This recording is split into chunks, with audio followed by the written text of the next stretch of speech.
Let's get some views now from other parties. Joe Swinson is the Liberal Democrat Business Minister, and Diane James is a UKIP MEP and the party's Justice and Home Affairs. Welcome to you both. Well, let's talk the tactics about tonight. First of all, what is the tactics of Nick Clegg not being here? Well, if only he'd been invited, he would have been delighted to be here. We've taken the view that we want to participate in all of these debates and defend our strong record in government, getting Lib Dem policies like cutting people's income tax through. But of course, there has been the broadcasters in lots and lots of negotiations about how these were going to happen, and in the end, this was what the broadcasters. I mean, to a certain extent, by not being here, he's giving the Prime Minister cover, because you can't say Prime Minister's ducked out if the Deputy Prime Minister's not here as well.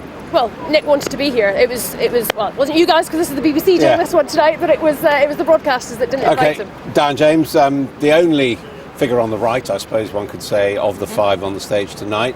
So what are the tactics and the messages that Nigel Farage wants to get across? Well, of course, we're really delighted with the 1.3 million donation today.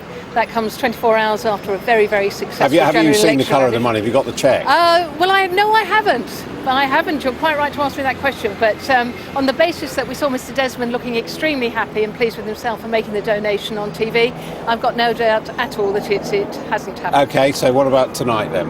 Well, you've got David Cameron, cowardly Cameron, shall we call him?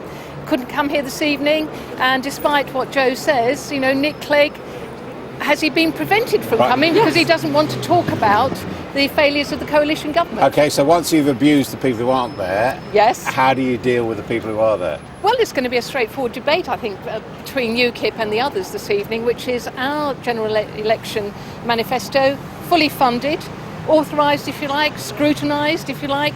We've got the finances. We can show where the finances are going to come from for our commitments. None of the other parties can do that. So that's going to be the first, I think, challenge.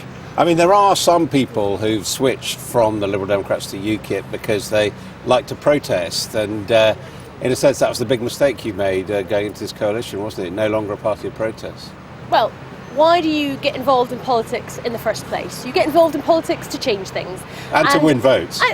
But why do you win votes? You win votes so that you can change things. And as part of the coalition government, we have cut income tax by £800 for working people. We have boosted the state pension with our triple lock. We have expanded free childcare. We've ended the detention of children for immigration purposes. We've stopped the Snoopers Charter. We have put forward Liberal Democrat proposals in government. And I've spent 10 years as a Member of Parliament. The first 5 of those in opposition, and achieving even a tiny amount of actual change was incredibly difficult for opposition, and in government we have delivered. But it's different with UKIP because you're not expecting to get near power, and indeed you said you're not particularly interested in joining in coalitions this time around. So what's the point of UKIP if you accept Joe Swinson's argument? Precisely what has been said beforehand, which is we are likely to hold the balance of power. We are one of those contenders, and therefore we've got every right to be here, and Nigel's going to be pushing that point. I'll go back to one of the comments Joe's just made. It's no good looking backwards the whole time. Voters are now looking at the general election manifestos and saying, 5 years on from now, what am I going to encounter? What am I going to experience? Is that palatable? Is it acceptable? Do I like the colour that comes with that politically? And that's what's going to be on display this evening. And how do you think the Nigel Farage, or indeed the other UK-wide parties, should deal with this question of the Welsh and particularly the Scottish nationalists who are fighting different sorts of elections?